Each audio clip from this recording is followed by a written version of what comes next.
Un impacto. Un rayo venido del cielo de un universo desconocido hasta entonces y luminoso. El cine. El Río, de Renoir, y las muchas películas que vinieron después mostraron el camino a Josefina Molina. Quiso ser directora de cine porque las películas dieron por primera vez forma a sus sentimientos, a su necesidad. La lucha por salir de la sordidez. La misma lucha de todos los rebeldes de su generación. Rebeldes a los que el tiempo dio la razón, pero no era fácil abrir la puerta que los separaba de un mundo menos rígido y más sincero.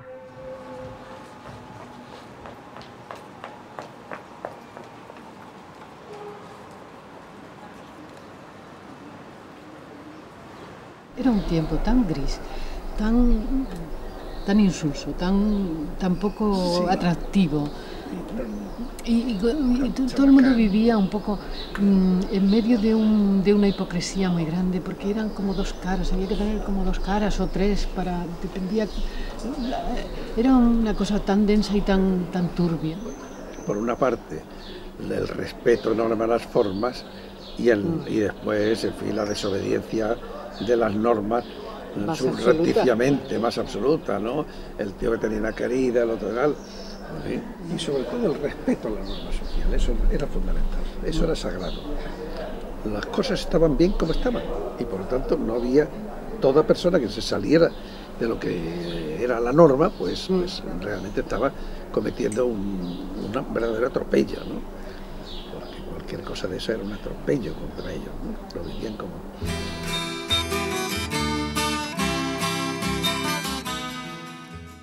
Nací en una época conflictiva, pero nací en noviembre del 36. Hacía 4 meses y pico que acababa de empezar la guerra, una guerra civil, donde yo he percibido la angustia, la violencia, el miedo. Todo eso lo he percibido absolutamente en la gente que me rodeaba, porque es niño, pero no por eso.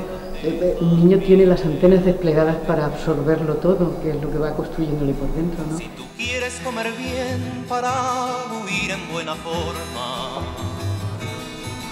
si tú quieres comer bien para huir en buena forma en el frente de... Realmente mi padre amaba muchísimo Córdoba, le gustaba mucho Córdoba y me transmitió siempre ese amor hacia Córdoba y hacia Andalucía. Era un andaluz, realmente andaluz, ¿no? Y entonces yo recuerdo que el día de la medalla, de repente recordaba que a él le hubiera encantado oír el himno, todo este tipo de cosas enraizado con nuestra tierra. Yo creo que él lo hubiera disfrutado mucho, pero ya era tarde. En su virtud dispongo, se concede a doña Josefina Molina Rey la medalla de Andalucía en su categoría de plata. El presidente de la Junta de Andalucía, Manuel Chávez González.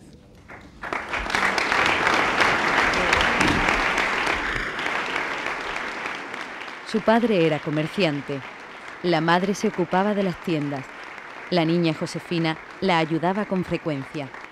Eran los peores tiempos de la posguerra. En la época de la posguerra los productos eran difíciles de conseguir, ¿no? Productos de primera necesidad. Entonces mi padre viajaba y durante las estancias de mi padre, incluso a veces mi padre salía fuera de España, mi madre se hacía cargo de la tienda y del negocio, se hacía cargo del negocio, vigilaba el negocio, al margen de que también tenía que cuidarnos a nosotros, a sus 2 hijos.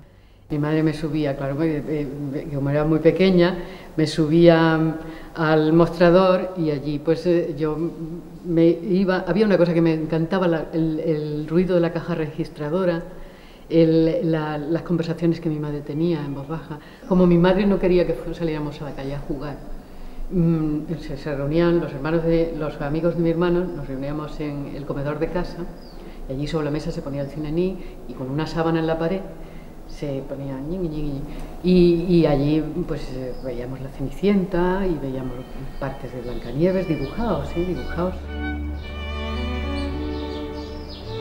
Imagínate tú que yo en el Colegio de Santa Victoria la información que se nos daba era absolutamente religiosa y moralista, ¿no? Ni siquiera moral, sino moralista, ¿no? Llegaba un momento que era como un corsé terrible que tú apenas podías quitarte de encima.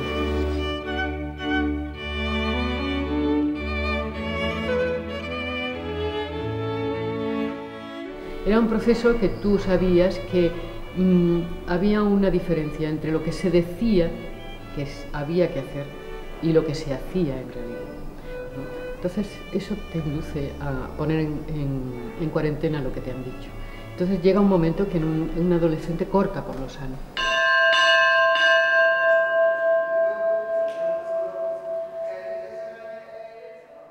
Yo creo que mi hermano me inculcó una cosa que era como la trascendencia, ¿no? Un poco la trascendencia, el sentido de hacer algo por la humanidad. No éramos más bien ambiciosos, por lo menos yo inducida por mi hermano.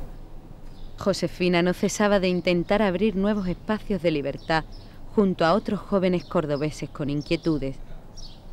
Aprovechando los lugares que les dejaban los poderes fácticos, fundan el Cineclub Senda. Aquí veníamos la gente del Cineclub Senda. Los que éramos más jóvenes que Carlos, pero que habíamos conectado a través del cine. Por ejemplo, el cine era lo que más nos unía, y sobre todo por ver películas, descubrir directores, charlar de cine, de lo que pasaba en Madrid, y charlar de política. Todo ese tipo de cosas es lo que hacíamos, pero hablando, porque entonces ya sabes que todo era muy circunspecto. Era un cineclub de Acción Católica, pero los que estaban allí lo que querían es hacer una labor, pues, bueno, en cierto modo, de difusión, de un análisis de la realidad distinto al que nos daba el régimen a través de periódicos, de ese machaconeo continuo, ¿no? Entonces, ¿qué pasa? Éramos muy jóvenes, veíamos, pues como te acabo de decir, que estábamos en una sociedad tremendamente hipócrita, veíamos que había un cine distinto al que se hacía aquí, que era un cine agarrotado, pendiente siempre de lo que la censura decidiera, y entonces, bueno, pues claro, apostábamos por un cambio radical en la sociedad. Allí fui yo relativamente poco, pero recuerdo una película que yo creo que... ¿Tú presentabas películas allí? ¿Eh? ¿Tú presentabas películas? No, en Cineclub Senda no he presentado. Aquí sí. En el Círculo de Amistad. El Círculo de Amistad he presentado muchas. Humberto D. Sí. He presentado y cosas que has Y aquel hecho ciclo tú. de cine italiano que hubo, que también proyectaban en el instituto. Carlos tenía mucho peso, Carlos, y Carlos estaba un poco, era nuestro maestro, por decirlo entre comillas, era la persona un poco guía espiritual, ¿no? El Círculo de Amistad ya era un cineclub que dirigía, me parece que fue Rafael Mir quien estuvo dirigiéndolo durante un tiempo. Ese cineclub tenía más capacidad adquisitiva y se traían mejores películas, y allí participaba mucho Carlos Castilla del Pino. Más tarde forman el grupo de teatro Medea. Estrenan obras que entonces eran de vanguardia. Acuérdate que cuando poníamos nosotros aquellas obras, incluso las lecturas tenían que pasar por la supervisión de un delegado del Ministerio de Información y Turismo. El delegado Ricardo Doménech. Sí. Y no pudo actuar porque prohibieron algo de Casona. Sí, algo de Casona, sí. Pero además el gobernador Casona. Sí. O sea que el gobernador sabía quién era Casona. Porque el Círculo de la Amistad tiene un salón, es el Salón Liceo, donde se daba cine, se hacían conciertos, es un salón muy bonito, y los bailes de Nochevieja, es un salón muy bonito, y generalmente la gente, porque como el Círculo de la Amistad era cerrado a los socios, la gente no tenía acceso a ese salón, pero nosotros quisimos hacer esa representación y que fuera todo el que quisiera, no cobrábamos la entrada, con tal de que la gente se aficionara al teatro. Entonces nosotros empezamos nuestra función a las 8, pero claro, entre que los actores estaban muertos de miedo, tenían, bueno, el salón estaba lleno, cuando empezó la función estaba lleno, pero claro, a medida que íbamos cometiendo errores, porque habíamos puesto el árbol de Navidad y detrás a los protagonistas, entonces la gente intentaba mirar a ver dónde estaba, luego pasó el tiempo, se retrasaba mucho aquello, y hay un momento en que Nora dice, siéntate, Torvalds, la conversación va a ser larga, y en ese momento todo el mundo, que ya llevaba allí 3 horas, dijo, ¿cómo que va a ser larga? Como un solo bloque se levantaron todos y se fueron, y nos quedaron nuestros amigos y nuestras familias, que estuvieron allí hasta que se terminó la función, que duró muchísimo. Sí, pues yo tendría unos 19, 20 años, sí.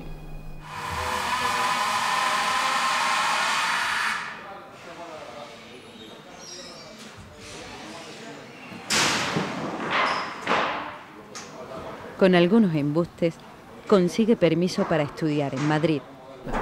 Es que yo dejé todo, yo en principio, para contentar un poco a mi familia, me había matriculado en ciencias políticas. Bueno, yo al final terminé dejando ciencias políticas porque no me importaba nada. A mí lo que me importaba era el cine, hacer las prácticas, estar allí todo el día en la escuela, charlar con los compañeros.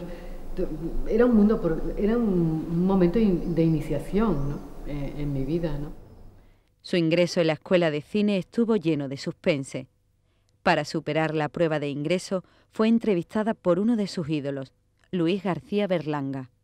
Él me preguntó aquello, que si yo, ¿cómo veía esto de que la mujer fuera objeto erótico? Y yo dije que me parecía que los hombres también podían ser objetos eróticos y que dependía del prisma con que tú lo miraras y del punto de vista que tú tuvieras, ¿no? Y luego sobre la pena de muerte me preguntaron, porque, bueno, entonces hacíamos batallitas absurdas, ¿no? Que era la de afirmar en un centro oficial que tú estabas contra la pena de muerte cuando Franco andaba fusilando gente, pues te parecía que habías hecho una gran cosa, ¿no? Te salías de allí muy... Claro, Berlanga estaba preparando el verdugo, estaba preparando entonces el verdugo. Vuelve a Córdoba tras conocer que no ha sido admitida, pero poco después recibe una rectificación. Ya es alumna de la Escuela de Cinematografía. O sea que estábamos allí para aprender a expresar las cosas que queríamos decir. Por lo tanto, teníamos que aprender la técnica lo primero, y entonces había que tener una técnica para hacer guiones, y había que tener una técnica para realizar la película. Entonces eso, él continuamente nos hacía ver que los contenidos eran muy importantes, pero que tú no lograrías que tus mensajes llegaran si los decías mal. En la escuela se reforzó su admiración por un hombre al que conoció en Córdoba, Claudio Guerín. Bueno, Claudio Guerín era un pequeño dios para Josefina. Era un hombre al que admiraba muchísimo.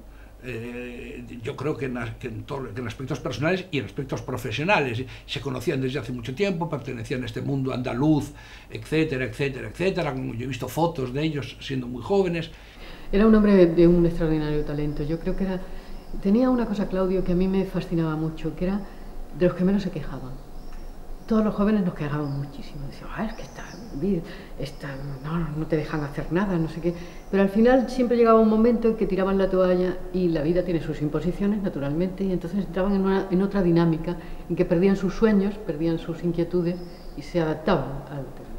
Pero Claudio, en ese sentido, me enseñó eso, que había que no perderse en batallitas, sino ir directamente a lo que querías hacer. Entró en Televisión Española de la mano de un paisano, aunque solo se enteró años más tarde. Entré en Televisión Española gracias a la recomendación de Matías Prats, que era primo segundo de mi padre. Bueno, la industria no parecía muy proclive a dar trabajo a la gente que salía de la escuela, pero entonces había una fórmula que era la segunda cadena de televisión, donde se hacían documentales, se hacían dramáticos, y yo colaboré con Claudio Guerín como ayudante en Ricardo Ortez de Cero, que fue el primer dramático que él hizo, en El mito de Fausto, que fue otro de los dramáticos que hizo. Entonces, bueno, una vez allí, tú habías llegado porque televisión era un medio de ganarte la vida, ¿no? Pero una vez que estabas allí te das cuenta de que televisión era un medio extraordinario en un país donde la cultura era de unos pocos. Televisión era el medio de comunicar con muchos, ¿no? De proyectar hacia muchos la cultura, ¿no? Entonces yo creo que nos planteábamos, yo por lo menos me planteaba que cada programa que hacía en televisión como si fuera la película de mi vida. Claro que sí. Lo que pasa es que la nostalgia, hoy se dice, hacíamos mejores programas. Por supuesto, los contenidos eran... Yo he trabajado con los mejores guionistas, pues claro, los guiones que yo tenía, de los que partían las adaptaciones que hacíamos, pues eran del orden de William Saroyan, de Henry James, claro, de Balzac, de Galdós, imagínate qué guionistas, ¿no? Claro, era estupendo, pero claro, los medios eran mínimos.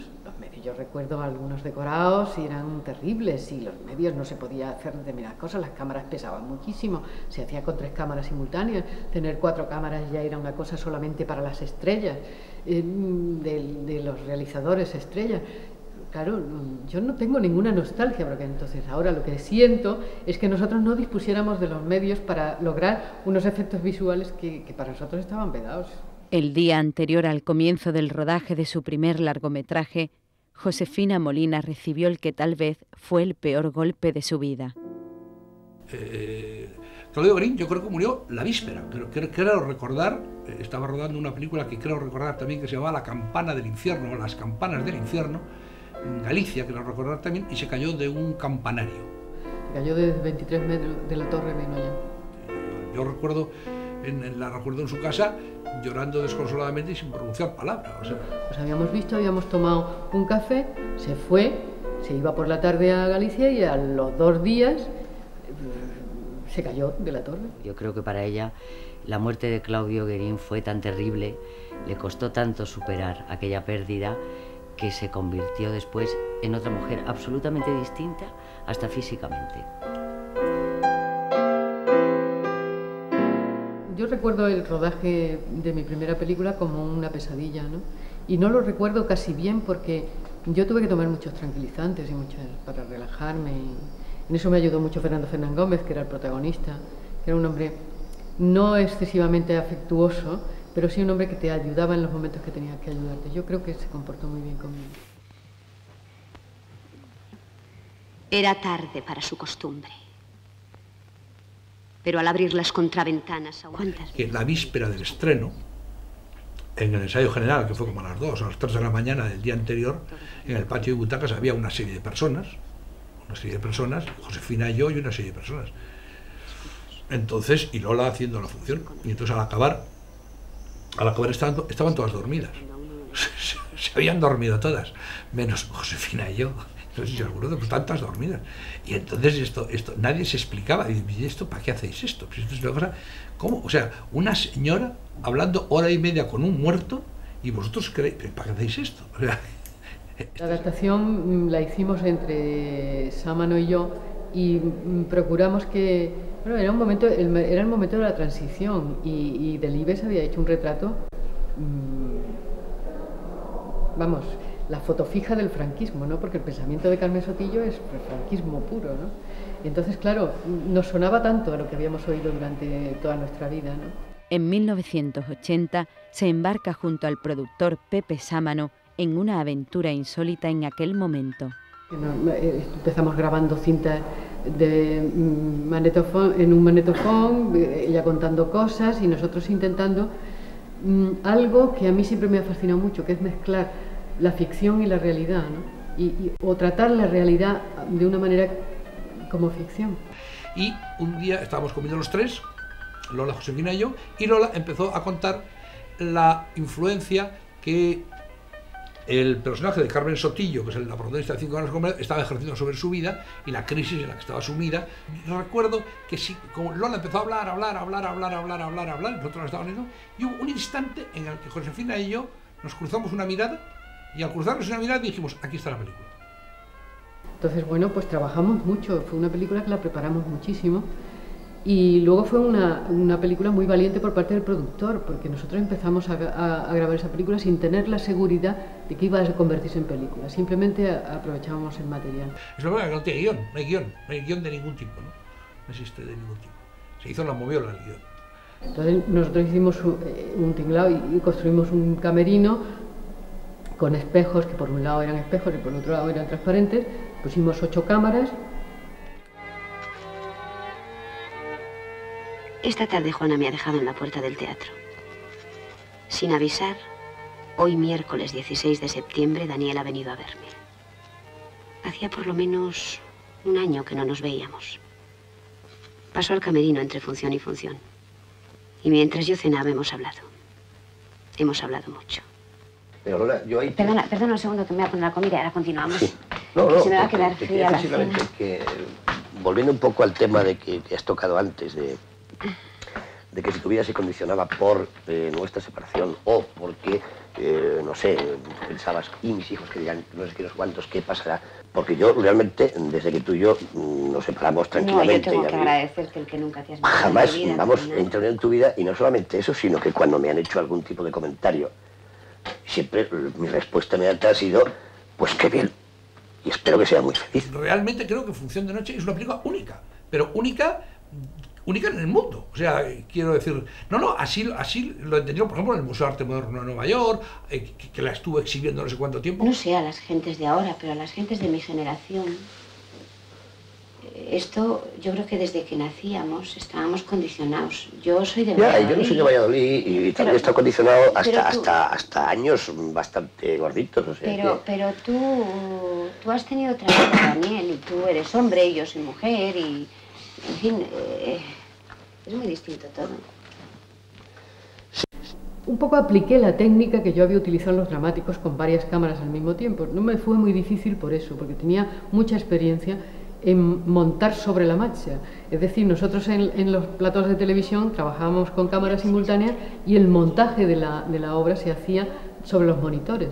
Entonces, como estaba acostumbrada a eso, yo apliqué todo lo que había aprendido en televisión para el lenguaje en esa conversación, que fue la columna vertebral de la película. Yo pensaba que no era así una mujer como muy esplendorosa en la cama.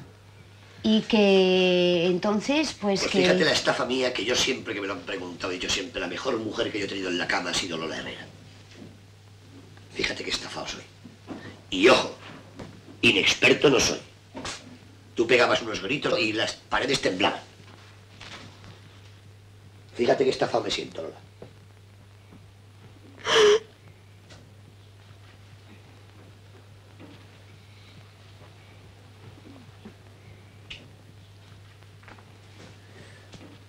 Bueno, coño, que tampoco es eso, joder. Estas, que figuran ser las calles de Medina del Campo, pertenecen a uno de los complejos que se han construido expresamente para el rodaje de la serie Teresa de Jesús.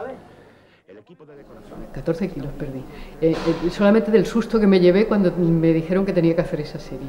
Y bueno, pues era la primera vez que yo tenía un encargo verdaderamente de esa categoría, ¿no? Con un presupuesto que entonces era de 400 millones de pesetas. Y bueno, pues para mí era un reto de unas características gigantescas para mí, ¿no? Porque eran 8 horas de proyección, 8 meses de rodaje y los guiones, y tener que profundizar en el tema, ¿no? Porque para mí, como para mucha gente, Santa Teresa era pues 4 anécdotas, lo de los pucheros, etcétera, y bueno, o el éxtasis de Bellini, ¿no? La cosa esta del ángel con la flecha y estas cosas, ¿no? Mi relación con Josefina pues fue importantísima. Nos reuníamos aquí en casa, leíamos, más que leer hablábamos, porque yo tuve la mala suerte de tener un desprendimiento de retina justo cuando estábamos preparando la serie. Hubo que retrasar el comienzo porque me operaron. Siempre se dice que fue un milagro de la santa porque estaba a punto de quedarme tuerta. Pues yo, como soy creyente, creo que sí, que Santa Teresa tuvo algo que ver. Claro, a partir de que yo empecé a profundizar en la vida de Santa Teresa, me encontré con una mujer interesantísima, ¿no?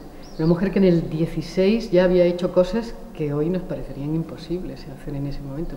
De momento inventó el periodismo casi, porque ya hizo una crónica de todas sus fundaciones y de sus viajes. Y ella fundó una nueva orden. Las damas de allí de atrás. Bueno, ¿listos para rodar? Silencio, silencio, nadie se mueva. Acción.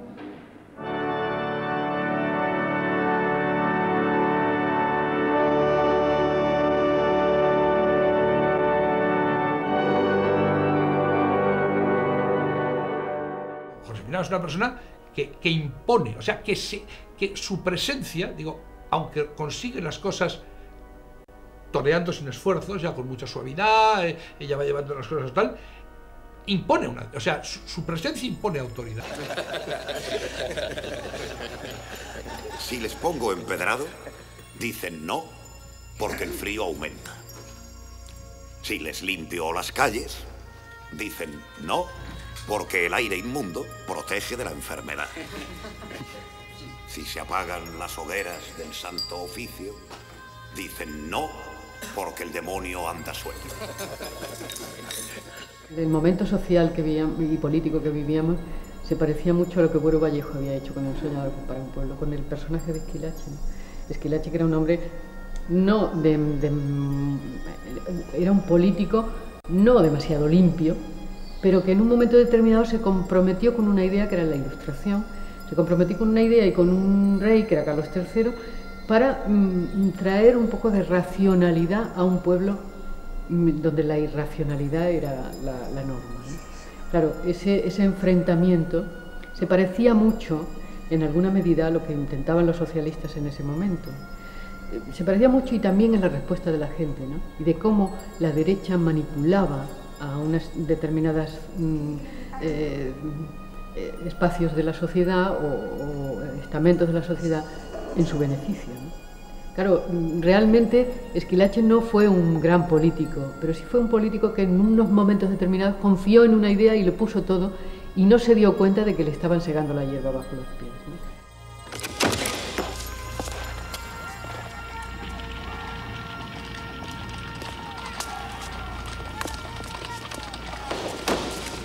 Ver para creer. Sí, no, es que muchas veces te preguntan, ¿y usted por ser mujer ha tenido muchas dificultades para hacerlo? Pues naturalmente que sí, he tenido muchas dificultades, pero todavía preguntamos eso. Lo que pasa es que yo creo que la mujer tiene que luchar no por parecerse cada día más a los hombres, sino por hacer un mundo más viable, un mundo más amable, un mundo en el que sea más fácil vivir, en el que la competición no sea el todo, en el que el dinero no sea el último valor, sino al contrario, sean las personas el ser y no el tener, ¿no?